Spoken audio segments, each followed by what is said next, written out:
দর্শক সকলকে স্বাগত জানাচ্ছি যারা রয়েছেন দেশে কিংবা প্রবাসে। আজকের আয়োজন ভিন্ন মাত্রায়। রাজপথে শিক্ষার্থী, সংসদে ওয়াকআউট, এই শিরোনামে আজকে সাম্প্রতিক রাজনৈতিক প্রসঙ্গ নিয়ে কথা বলবো। আজকে এই বিষয়ে কথা বলবার জন্য আমাদের আমন্ত্রণ স্টুডিওতে উপস্থিত রয়েছেন জনাব মহিউদ্দিন খান মোহন, সিনিয়র সাংবাদিক, এবং রয়েছেন জনাব জয়নাল আবেদিন শিশির, যুগ্ম সদস্য সচিব, এনসিপি। দর্শক, আলোচনার শেষ পর্যন্ত আমাদের সাথে থাকবেন সে প্রত্যাশা করছি। আপনাদের দুজনকে স্বাগত আজকের আয়োজনে। শুরু করতে চাই জয়নাল আবেদিন শিশির, আপনাকে দিয়ে অল্প কথায়। যে আমরা দেখছি যে হঠাৎ করে এইচএসসি পরীক্ষার্থীরা রাজপথে নেমে রাজপথ অনেকটা অচল করে দিয়েছে। ঢাকা শহরের বিভিন্ন জায়গায় তারা অবস্থান নিয়ে শিক্ষামন্ত্রীর পদত্যাগ দাবি করেছেন। তার শিক্ষামন্ত্রীর বিরুদ্ধে অভিযোগ হচ্ছে যে কোনো একটি ফোনালাপে এই শিক্ষার্থীদের শিক্ষামন্ত্রী ফার্মের মুরগির বাচ্চা বলে অভিহিত করেছেন। এবং এই ফোনালাপটি সেটা লিক হয়েছে। এক, দুই নম্বর হচ্ছে যে গতকাল এই বর্ষা পরিস্থিতির মধ্যে, বন্যা পরিস্থিতি অনেকটা ছিল, জলাবদ্ধতার মধ্যেও তারা পরীক্ষা দিতে গিয়েছে, সেখানে তাদের কিছু দুর্গতি হয়েছে এবং প্রশ্নপত্রে কিছু সংকট ছিল। এই যে শিক্ষামন্ত্রীর একটি ব্যক্তিগত ফোনালাপ নিয়ে এই ধরনের আন্দোলন করার যৌক্তিকতা কতটুকু আছে বলে আপনি মনে করেন? প্রশ্নপত্রে ভুল নতুন ঘটনা নয়, কিন্তু সেটার জন্য একজন শিক্ষামন্ত্রীর পদত্যাগ চাইতে হবে। নির্বাচনে 4 মাসের মাথায় একটি সরকার গঠিত হলো এবং তারা কাজ করছে। আপনি বিষয়টাকে কিভাবে দেখছেন? এটা আপনার মতামত নিয়ে শুরু করতে চাই। ধন্যবাদ আশরাফুল ভাই এবং আমার সহ-আলোচক, বিজ্ঞ আলোচক মোহন ভাই এবং মোহনা টেলিভিশনের সকল দর্শক শ্রোতাকে। দেখেন, যে কোনো যৌক্তিক আন্দোলনকে আমরা প্রথমত হচ্ছে সমর্থন জানাই এবং আমরা মনে করি বাংলাদেশের মানুষের ডেমোক্রেটিক অধিকার রয়েছে যে কোনো যৌক্তিক আন্দোলন করার, এবং এটাই গণতন্ত্রের সৌন্দর্য। এবং আন্দোলনটা যদি যৌক্তিক হয়, সরকার পক্ষ সেটাকে মেনে নেওয়া যৌক্তিক, এবং সেটাই দর কষাকষির মাধ্যমে সরকার একসময় মেনে নেবে, সেটাই হচ্ছে আমরা প্রত্যাশা করি। দেখেন, শিক্ষামন্ত্রী যে এহসানুল হক মিলন, উনি এর আগেও একসময় শিক্ষা প্রতিমন্ত্রী ছিলেন, অনেক নাম যশ ছিল, আমরা শুনতাম উনি অনেক ভালো করেছেন। কিন্তু আমার কাছে কেন জানি মনে হচ্ছে উনি যেই যুগের শিক্ষামন্ত্রী ছিলেন ওই যুগটা অনেক পিছনে, মানে এটা এখন 20 বছর 25 বছর হয়ে গেছে। এই বর্তমান যে জেনারেশন, যে শিক্ষা দীক্ষার যে প্যাটার্ন বা পড়াশোনা যে অনেক দূর আগাইছে, ওই কারিকুলামটা অনেক ব্যাকডেটেড ছিল ওই সময়, এইগুলো যে আপডেট হয়েছে, আমার মনে হচ্ছে উনি অনেক কিছু এই ব্যাপার মানে ওয়াকিফ না। দেখেন, উনি সারা দেশে মানে অভিন্ন প্রশ্নপত্রে পরীক্ষা নিচ্ছেন, সারা বাংলাদেশের এই প্রথম। এর আগে বিভিন্ন বোর্ড তার মতো করে প্রশ্নপত্র তৈরি করতো, এর আগে হয়েছে, বিভিন্ন সময় হয়েছে, মাঝখানে বন্ধ হয়েছিল, আবার এবার হয়েছে। এই যে শিক্ষার্থীদের উপর নতুন একটা অভিজ্ঞতা উনি দিলেন, এর মধ্যে কি করলেন? প্রশ্নপত্র হয়েছে ভুল, 7 নম্বর 6 নম্বর প্রশ্ন ভুল হয়েছে, এটা প্রমাণিত হয়েছে। ওনারা স্বীকারও করছেন যে ভুল হয়েছে। এটা এই এমনিতে হচ্ছে ভীষণ বন্যা চলতেছে সারা দেশে। দেশের দক্ষিণাঞ্চলের বন্যা পরিস্থিতির কারণে প্রায় 51 জন মানুষ প্রাণ হারিয়েছে। আমাদের ত্রাণ দিতে হিমশিম খাওয়া হচ্ছে, মানুষের বাসা বাড়িতে থাকার মতো সুযোগ নেই, অনেকে আশ্রয় কেন্দ্রে অবস্থান নেওয়ার মতো অবস্থা। এই মুহূর্তে যদি ওই এলাকার শিক্ষার্থীরা যদি পরীক্ষা দেওয়া লাগে বা তাদের যদি পরীক্ষা দেওয়া লাগবে কি লাগবে না, এই সিদ্ধান্তের জন্য যদি সময় চলে যায়, তাহলে তো সাধারণত এটা খুবই মানে বলবো তো দায়িত্বজ্ঞানহীন আচরণ। এখন এই যুগে এসে মানুষ কত তড়িৎ সিদ্ধান্ত নিতে পারে এবং কত তড়িৎ সিদ্ধান্ত নেওয়া যায় আপনি দেখেন। অথচ এত বড় ঘটনা ঘটে যাচ্ছে, ঢাকা শহর পর্যন্ত হচ্ছে পানিতে তলিয়ে যাচ্ছে, ম্যানহোলে আমাদের বাচ্চারা পড়ে যাচ্ছে, প্রাপ্তবয়স্করা পড়ে যাচ্ছে। তো এই জায়গায় কি আমরা মানে স্বাভাবিক পরিস্থিতিতে বা কিছুদিন পরীক্ষা পিছালে এটা কি আমাদের খুব বেশি লস হয়ে যেত? বা সরকারের কি এখানে মানে লস হতো? বা পরীক্ষাটাতে নিয়ে কি অ্যাচিভ করলেন উনি? বা সরকার দেখাইতে পারবে যে পরীক্ষাটা নিয়ে আমি এই জিনিসটা অ্যাচিভ করছি? বরং এই জিনিসগুলো যৌক্তিকভাবে আমাদের দেখতে হবে। এছাড়াও আমরা দেখছি আজকে যে সারা দেশে যে আন্দোলন হয়েছে, আন্দোলনের শিক্ষার্থীরা আন্দোলনে আসছে, ওরা কমলবতী শিক্ষার্থী, এবং এরা 24-এ একটা বিপ্লব করেছে। এদের মধ্যে অনেক আপনার যেটা বলে যে একটা ট্রমা আছে, কিন্তু এই শিক্ষার্থীরা কিন্তু একটা বড় ধরনের ট্রমার মধ্যে আছে। তাদের সাথে কী ধরনের আচরণ হওয়া উচিত আমরা কিন্তু সেটা মানে দেখি নাই। যে সংসদ ভবন এলাকায়, হ্যাঁ ঠিক আছে, সংসদ ভবন এলাকায় একটু সেন্সিটিভ এরিয়া, তাদেরকে তো বোঝানো যেত পুলিশ যেভাবে বেধড়ক লাঠিচার্জ করেছে, মারধর করেছে, এটা আসলে ঠিক না। তারা তো পরীক্ষার্থী, 2 দিন পরে তার পরীক্ষা বসবে, তাকে তো আহত করলেন, তো তার ক্ষতিই করলেন। এখন আপনি সারা দেশের শিক্ষার্থীরা কি একসময় সারাদিনই কি আন্দোলন করবে? একসময় তো থেমে যাইতো। এই আজকে ঘোষণা দিচ্ছেন, ক্ষমা চাইছেন, অনেক রাগ কমে যাইতো। কিন্তু আজকে যে ওদের উপর লাঠিচার্জ করছে তো কোনোভাবে মানা যায় না। দ্বিতীয় হচ্ছে আমরা দেখলাম ছাত্রদল অনেকেই, ক্ষমতাসীন ছাত্র সংগঠন অনেকের আচরণটা কিছুটা ছাত্রলীগ হয়ে ওঠার মতো অবস্থা। ওই জায়গায় আমরা ওনারা বলতেছিল যে কিছু কিছু শিক্ষার্থীরা বলতেছে এরা মাদকাসক্ত, এরা শিবির, এরা ছাত্রলীগ।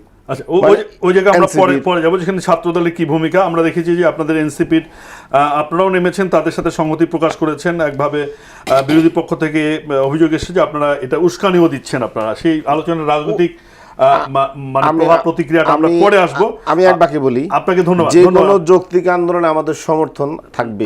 এটা কেউ যদি আপনি বলেছেন, এই কথা বলেছেন, আপনার কথা সূত্র ধরে আসতে চাই মহিউদ্দিন খান মোহন আপনার কাছে, যে এই যে বন্যা চলছে, বন্যা পরিস্থিতিতে পরীক্ষা অব্যাহত রয়েছে এবং প্রশ্নপত্রে ভুল, এবং এই যে শিক্ষামন্ত্রী অনেক পুরনো হয়তো একটা শিক্ষা ধারণা নিয়ে তিনি বর্তমানে শিক্ষাকে পরিচালনা করতে চাইছেন, এবং তাকে শিক্ষার্থীদের ফার্মের মুরগি বলে অভিহিত করেছেন, যেটা খুবই শিক্ষার্থীদের জন্য অবমাননা করে।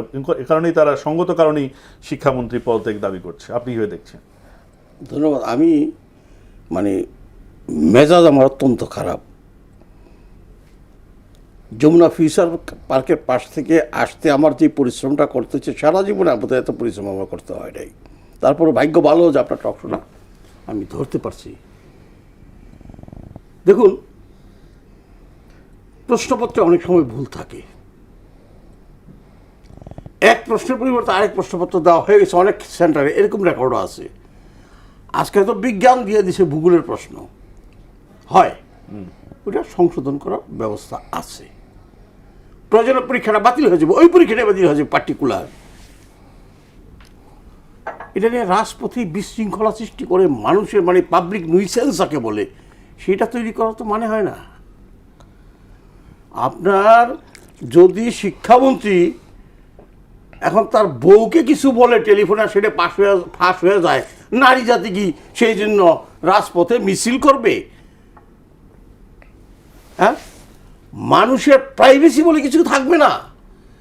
কার সাথে টেলিফোনে কি বলছে এই সমস্ত বাচ্চাদের শুধু মিলন কেন? আমি অনেক গার্জিয়ানকে বলতে শুনছি তাদের বাচ্চাদের সম্পর্কে, কে মুরগি জিমায় মুরগির মতো খেলতে যায় না, মাঠে যায় না, বৈশা বৈশা মোবাইল নিয়ে বসে থাকে। এটা তো অনেক গার্জিয়ানও বলে।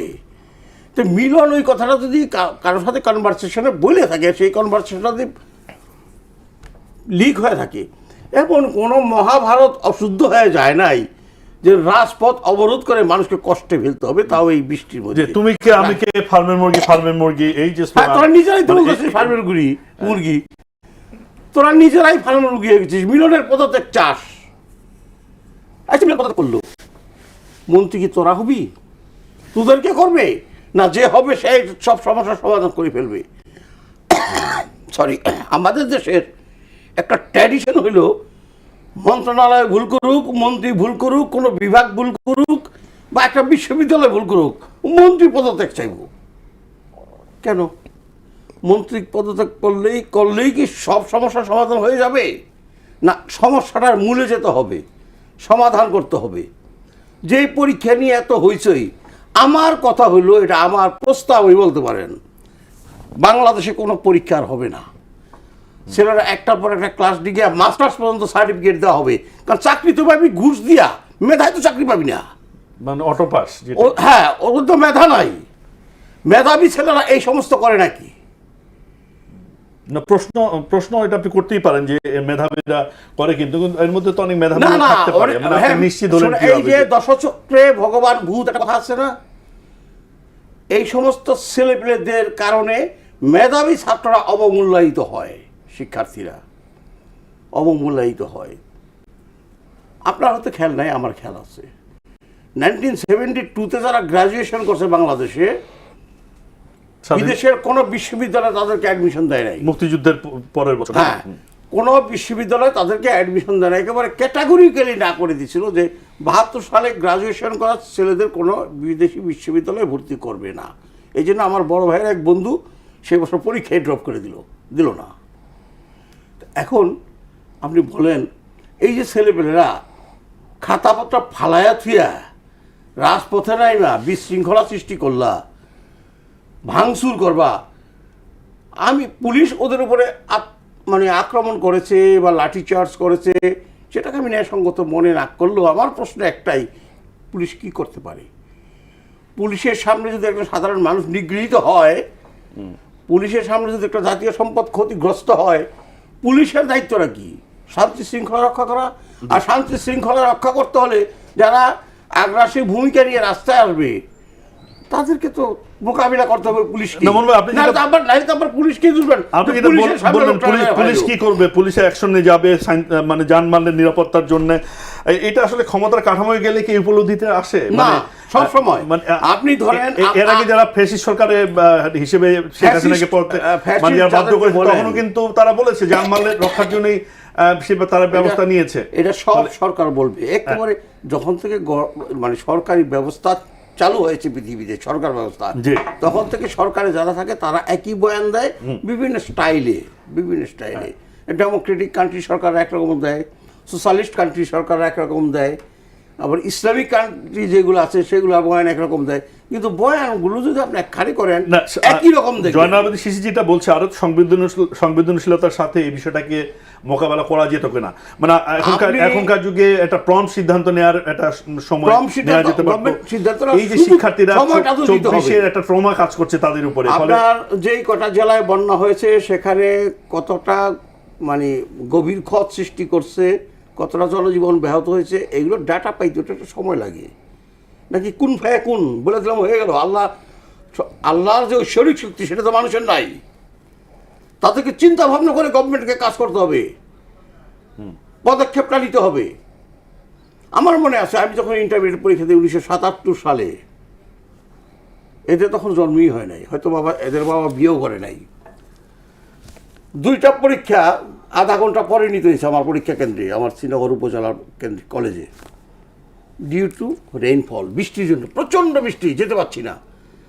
গেলাম, লুঙ্গি পরে যেতে হচ্ছে আমাদের। গিয়া দেখলাম 10টায় পরীক্ষা শুরু হবে, আমরা গিয়া পড়ছি 10:15, কেউ 10:20।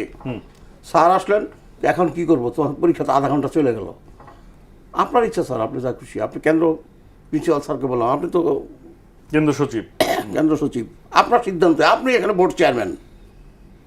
স্যার বলে ঠিক আছে, তোমরা আধা ঘন্টা বেশি লিখবা, বেশি মানে তোমার 3 ঘন্টাই পাবা। এটা হলো উপস্থিত সিদ্ধান্তের ব্যাপার।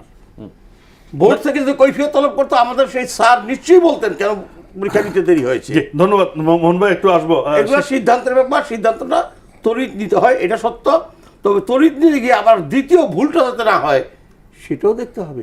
জয়নাল আবেদিন শিশির, আমরা দেখেছি যে পরশুদিন শিক্ষার্থী পড়ে গেছে, ম্যান হলে দেরি হয়েছে, কোনো একটি কেন্দ্রে ডুবে গেছে, সেখানে প্রধানমন্ত্রী নিজেই ফোন করে আধা ঘন্টা পরীক্ষা অনুরোধ করেছেন এবং সময়ও দেওয়া হয়েছে। এই অবস্থাটা, এই যে সংবেদনশীল যে আচরণ সেটা তো করেছে আমাদের সরকারের পক্ষ থেকে। তো এই যে হঠাৎ করে কোনো ঘোষণা ছাড়াই, কোনো দাবি সাধারণভাবে উপস্থাপন করা ছাড়াই রাজপথে মানে রাস্তাঘাট ব্লক করে দিয়ে, যানবাহন ব্লক করে দিয়ে মানুষের জীবনে দুর্গতি সৃষ্টি করে, বন্যা এক ধরনের দুর্গতির সৃষ্টি হয়েছে, তার মাঝে শিক্ষার্থীর নামে, এটা না করে কি বিকল্প কোনো পথ ছিল না? নাকি এখানে কোনো রাজনীতি আছে, পিছন থেকে আরেক ধরনের মানে ইয়ে আছে, যে ছায়া আছে, কোনো কিছু হাওয়া দিচ্ছে কেউ?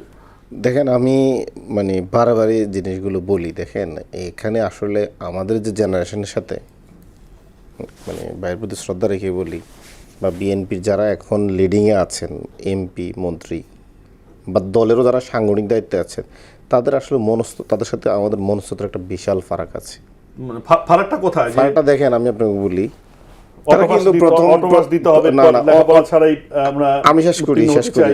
আপনার সচিবালয়ে ঢুকে পড়বো পাশের জন্য, আপনি যদি সব বলে দেন তাহলে তার আমার বলা লাগতেছে না। আমি একটু জানতে চাইছি। আমি আপনাকে বলি, দেখেন, আজকে বিএনপির সিনিয়র মানে যুগ্ম মহাসচিব রুহুল কবির রিজভী সাহেব বললেন যে এটা অন্যায় হয়েছে, ছাত্রদের প্রতি এভাবে পরীক্ষাটা নেওয়া উচিত হয় নাই, বন্ধ করে দিলে কি হতো।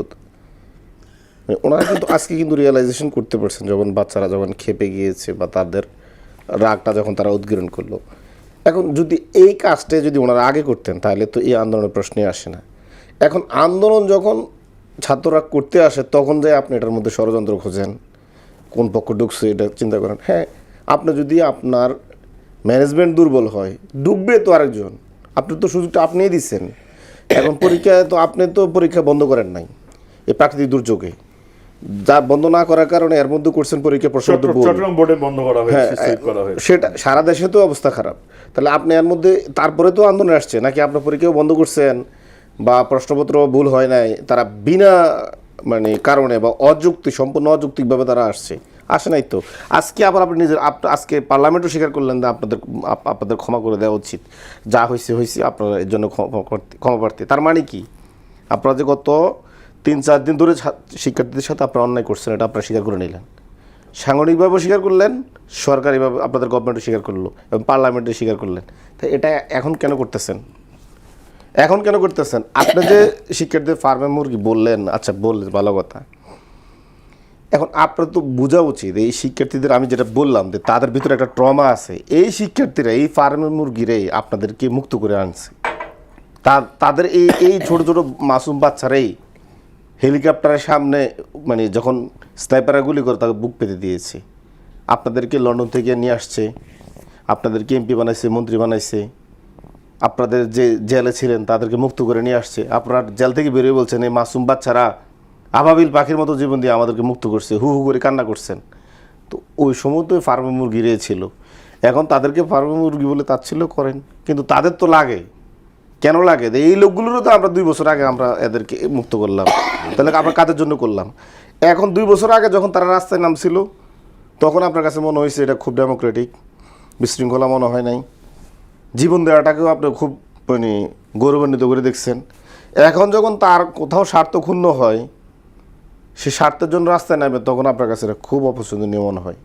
এটা দ্বিচারিতামূলক আচরণ, টোটালি এটা কোনো মানে গ্রহণ করার মতো না।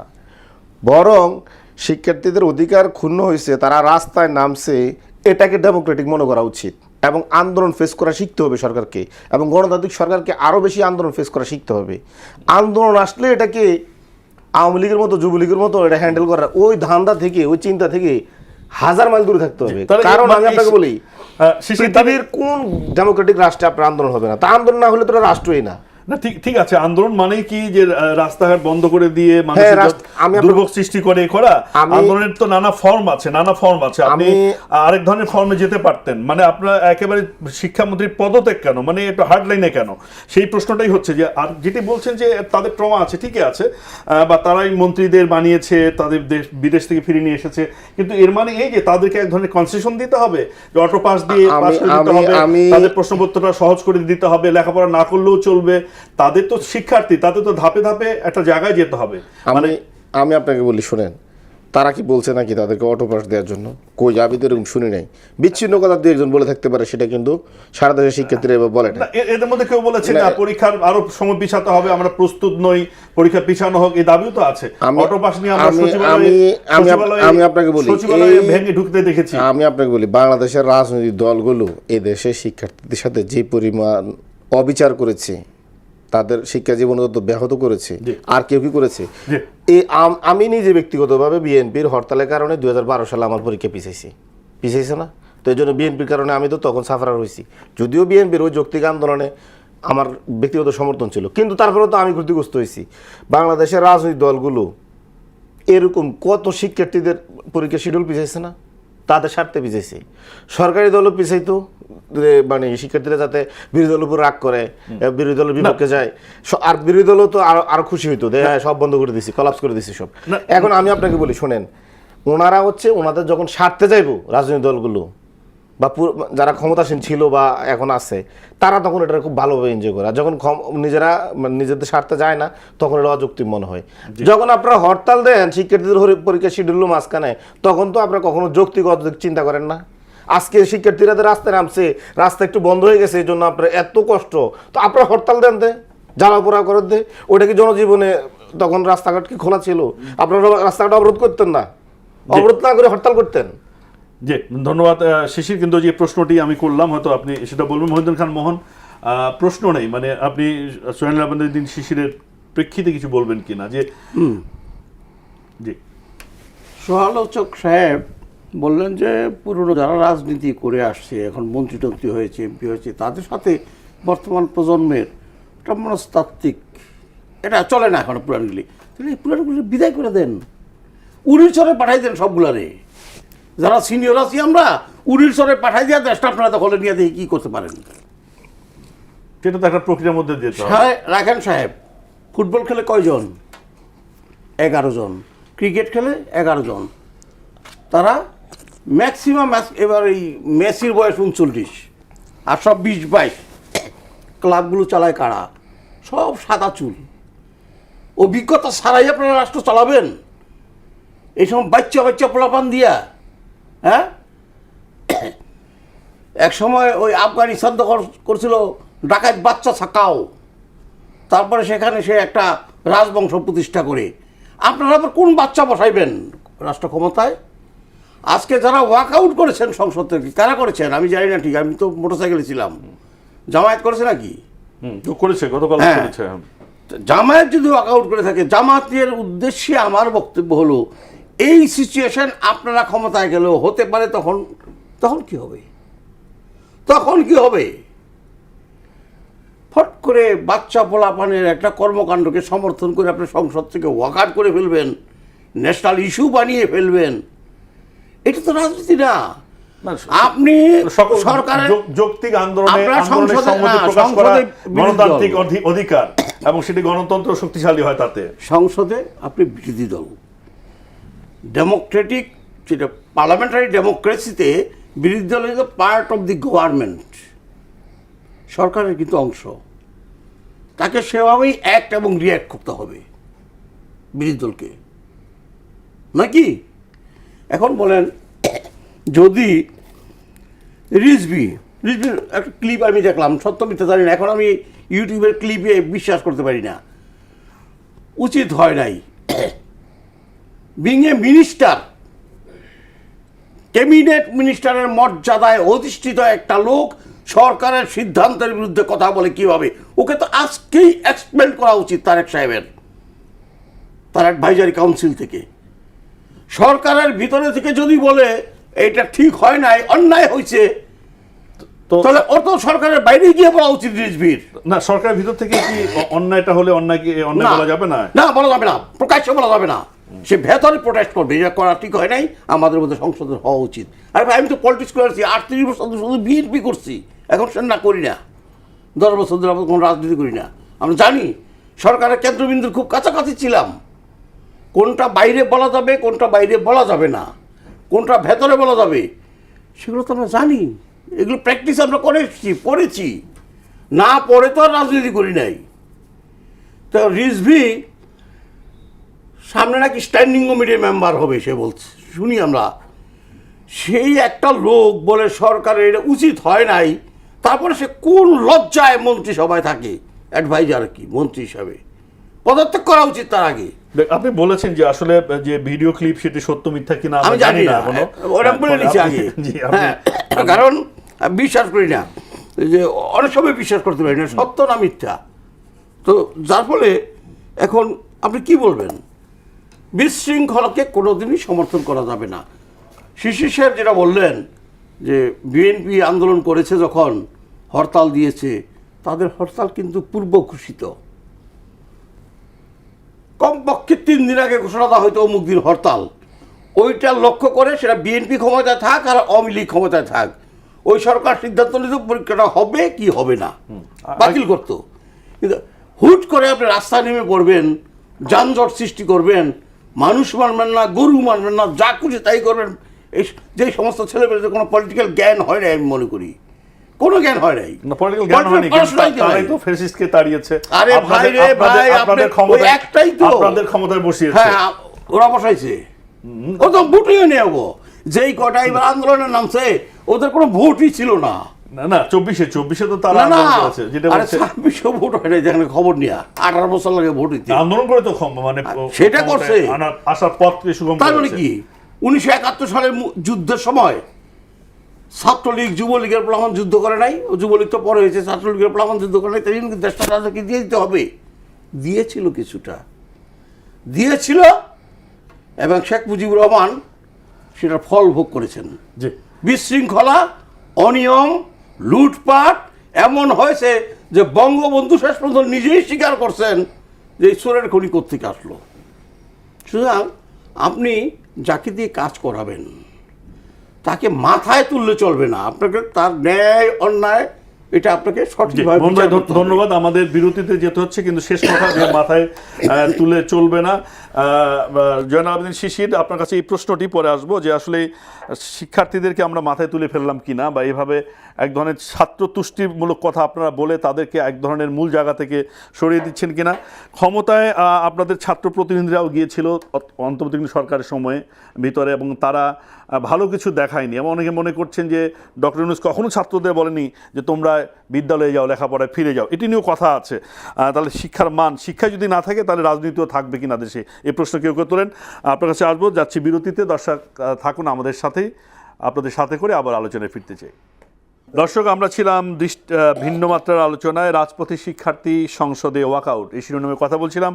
বিরতির পর আবার স্বাগত জানাই। জয়নাল আবেদিন শিশির, আপনার কাছে আসতে চাই যে প্রশ্নটা আগেই করেছি আমি, যে আসলে ছাত্রদের আমরা মাথায় তুলছি কিনা, তাদের যে মূল কাজ সেটা না করে তাদেরকে আমরা ক্ষমতায়িত করছি, রাজনীতি করার সুযোগ দিচ্ছি, এবং তার কিছু মানে খারাপ ফলও আমরা পাচ্ছি। মানে এটি এক ধরনের বিশৃঙ্খল পরিস্থিতি তৈরি করে না, শিক্ষাকে আসলে কোন জায়গায় নিয়ে যাচ্ছে? আমি আপনাকে এই জিনিসগুলো আরও ক্লিয়ার করে দিই। দেখেন, যারা শিক্ষার্থী যারা আন্দোলন নেমেছে, তারা হয়তো মানে একদিন দুই দিনের জন্য আন্দোলন নেমেছে, অলরেডি আন্দোলনে তারা অনেকে সরকার সরি ফিল করার জন্য বা সরি বলার কারণে হয়তো অনেকে রাগ কমে যাবে, আমি আশা করি ব্যক্তিগতভাবে। কিন্তু আপনি যদি দেখেন, তারা আসলে দেশে টোটাল যে ভায়োলেন্স হয় বা বিশৃঙ্খলা হয়, বা যেটাকে আপনারা বলছেন মাথায় তুলে ফেলছে কিনা, যার কারণে সে ভায়োলেন্ট হয়ে যেতে পারে, সমাজে অস্থিরতা তৈরি করতে পারে, তাহলে এই অরাজনৈতিক শিক্ষার্থীরা কত পার্সেন্ট করে, এটা নিয়ে একটা ডাটা হওয়া উচিত আমাদের, বা একটা গবেষণা হওয়া উচিত। কিন্তু আমি আপনাকে বলতে পারি, কিছুদিন আগে আপনার টিআইবি একটা রিপোর্ট প্রকাশ করেছে সারা দেশে টোটাল রাজনৈতিক দলগুলো কত পরিমাণ ভায়োলেন্স করেছে। এর মধ্যে দেখিয়েছে বিপ্লব পরবর্তীতে বিএনপি করেছে 91%, যার দলীয় কোন্দলের প্রায় 200 নেতাকর্মী খুন হয়েছে। আওয়ামী লীগ নিষিদ্ধ ফেসিস্ট পালিয়ে গেছে, তারপরও সে 7% করেছে। 1% করেছে জামায়াত, 1% করেছে এনসিপি 1% করেছে। এই জন্য আমরা দুঃখ প্রকাশ করি, নতুন একটা দল এই সংখ্যাটা হওয়া উচিত না।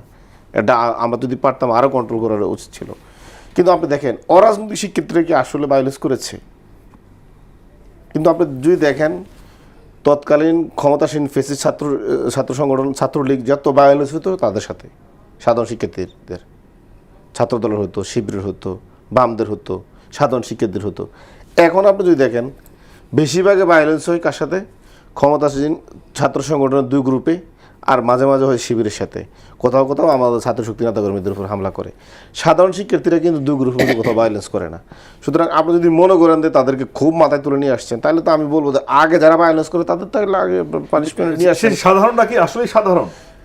এখন দেখেন, আমি যে জিনিসটা বলতে চাচ্ছি, অনেকে বলছে এখানে, আমি সরাসরি বলি যে ফেসিস্ট ছাত্রলীগ যুবলীগ এখানে সুযোগ নেওয়ার চেষ্টা করছি। আমি মনে করি যে হ্যাঁ, সরকার এদিকে নজর দেওয়া উচিত। কেউ এই কাজটা করেও থাকতে পারে, কারণ ফেসিস্টরা তো আর বসে নাই। কিন্তু এই সুযোগটা আমার কাছে মনে হচ্ছে সরকারের মানে অব্যবস্থাপনার কারণে পাচ্ছি।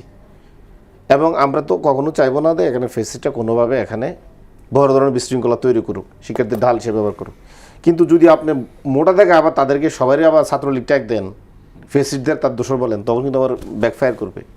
কারণ একই কিন্তু ট্যাগ কিন্তু শেখ হাসিনা দিয়েছিল রাজাকার, ফ্যাসিস্টরা ফিরেছে ছাত্রলীগ। হ্যাঁ, এখন আমি আজকে যেটা দেখলাম যে পুরো শিক্ষার্থীদেরকে ছাত্রদল ট্যাগ দিচ্ছে গুপ্ত শিবির আর হচ্ছে ছাত্রলীগ। আমার কাছে মনে হয় না সারা বাংলাদেশে এত শিক্ষার্থী প্রতিনিধিত্ব শিবির করে বা ছাত্রলীগ করে। ছাত্রলীগ তো নাই মতো সংগঠন, কিছু কিছু জায়গায় হয়তো তারা 2-4 জন নামছে বিভিন্ন গুপ্তভাবে। তো এটা বলে পুরো শিক্ষার্থীকে বরং ছাত্রদল তাদের থেকে দূরে ঠেলে দিচ্ছে। এবং কয়েকজন পাওয়া গেছে যে ছাত্ররাও ওখানে ঢুকে গেছে, যেটা হয় আন্দোলনের এটা সব আন্দোলনে ঢুকে। এখন আমি আপনাকে বলি, শোনেন, সত্য কথা বলছি, যেটা বিগত 15 বছর যে ছাত্র আন্দোলন হয়েছে, এটার মধ্যে কি ছাত্রদল আর শিবির ঢোকে নাই? ঢুকছে কিনা? এবং তো এটা ঢোকাটা কি অন্যায্য হয়েছে?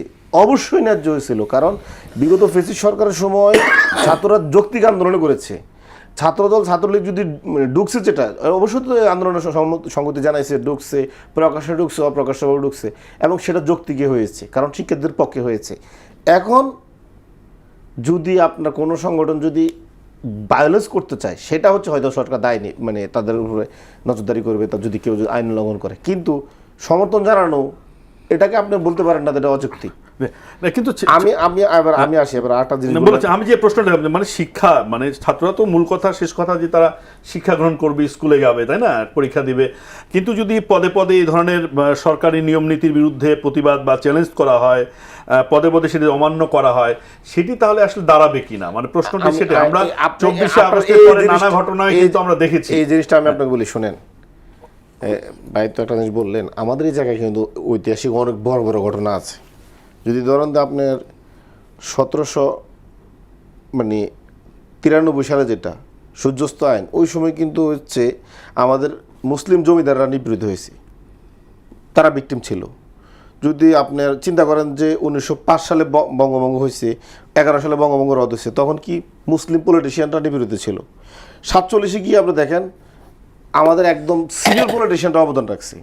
71-এ গিয়ে দেখেন একদম সিনিয়র পলিটিশিয়ানরা অবদান রাখছে। হ্যাঁ, কিছু ছাত্র সংগঠন ওই সময় মানে অসহযোগ আন্দোলন করেছে এবং মানে ভূমিকা ছিল। কিন্তু আপনার 90-তে ছাত্র আন্দোলন দেখছেন। কিন্তু জুলাই বিপ্লবটা টোটালি হচ্ছে একটা দুনিয়া কাঁপানো জুলাই বিপ্লব হয়েছে একদম তাজা রক্তের বিনিময় এবং নিষ্পাপ ছাত্ররা। এবং এদের যদি আপনার ব্যক্তিগত চলাফেরাও দেখেন, এত পরিচ্ছন্ন, আপনাদেরকে বলতে পারবেন না কখনো এরা ড্রাগ এডিক্টেড, এই সেই, এখন যখন বলা হচ্ছে। তো এখন যখন তারা দেখছে 2 বছরে 3 বছরে বা সরকারের মধ্যে বড় ধরনের কোনো মানে মৌলিক কাঠামোগত পরিবর্তন আসছে না, দেশে সংস্কার হচ্ছে না, বিএনপি অনেক দাবি মানছে না, ইন্টারিম অনেক কিছু করে যেতে পারে, মানে কেবলমাত্র শিক্ষা, তাদের মধ্যে মানে কেবলমাত্র পরীক্ষা পিছানোর দাবি না, বা এটা টোটালি শিক্ষামন্ত্রীর বক্তব্য না, তার মানে আরো কোনো বক্তব্য তাদের আছে।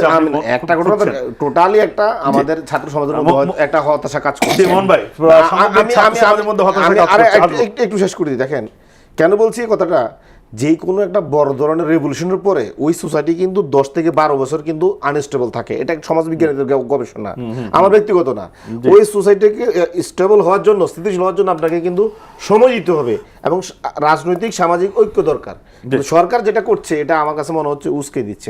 এটা মানে এটা ছাত্ররা সামগ্রিক বিষয়ে একদম হতাশ। একটা রেগুলেশনের পরে ওটা স্টেবল করতে 5-10 বছর সময় দেওয়া দরকার। আমার সহ আলোচক বলেছেন, প্রশ্নটা করতেই পারি আপনাকে, জাতিকে, যারা শুনছে, 71-এর এত বড় একটা যুদ্ধের পরে আমরা কি সেই সময়টা দিয়েছি বঙ্গবন্ধুর সরকারকে?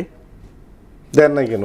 আমি কিন্তু একটা from the very beginning anti Awami League politics করে বড় হয়েছি, এই 72 সাল থেকে। তারপর আমার প্রশ্ন, এই সময়টা কেউ কাউকে দেয় না। আমরা দেখেছি 91 সালে বিপুল ভোটে নির্বাচিত হয়ে বিএনপি ক্ষমতায় গেল। শেখ হাসিনা বললেন 1 মিনিট এই সরকারকে শান্তিতে থাকতে দিব না।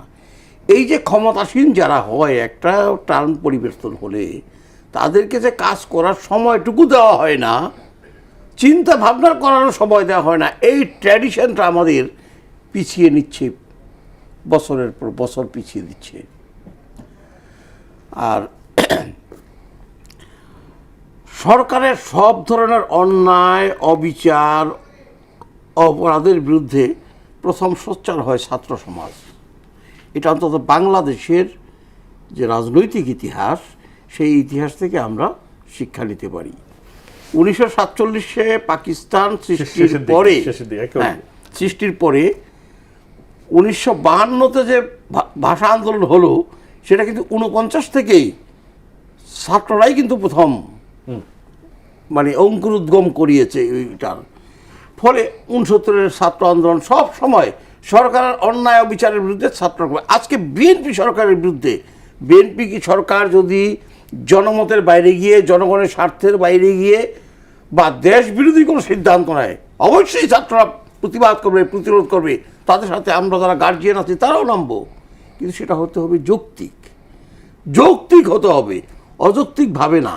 হুট করে আমি রাস্তাঘাট বন্ধ করে দিয়ে প্রতিবাদে নামলাম, এইটা তো কোনো আন্দোলন বা রাজনীতি যাই বলে মোহন ভাই শেষ করতে হবে। বলা হচ্ছে আমাকে জয়নাল আবেদিন শিশির দুঃখিত যে আসলে আপনার কাছে আসতে পারলাম না শেষে, মানে একটা বাক্যে যদি বলেন যে যৌক্তিগত ব্যাপার। আমরা আসলে এমন একটা ক্ষমতাসীন দল পাইছি যে বিরোধী দল যদি রাস্তায় আন্দোলন না করে, বলে যে বিরোধী দল খুব অযোগ্য, আর যদি আবার একটু আন্দোলনের জন্য আমরা রাস্তায় নামি, বলতেছে এই যে একটা শিশু সরকার, এখনো 3 মাস হয় না, 4 মাস হয় নাই, এই শিশু বড় হোক, এত তাড়াতাড়ি আন্দোলন করা যাবে না। ধন্যবাদ শিশির আমরা ভাই খুব এবং একটা বিপদে মোহন ভাই, আছি। আপনাকে ধন্যবাদ। দর্শক যারা ছিলেন শুনেছেন, ধন্যবাদ জানাচ্ছি। ভালো থাকুন, শুভরাত্রি।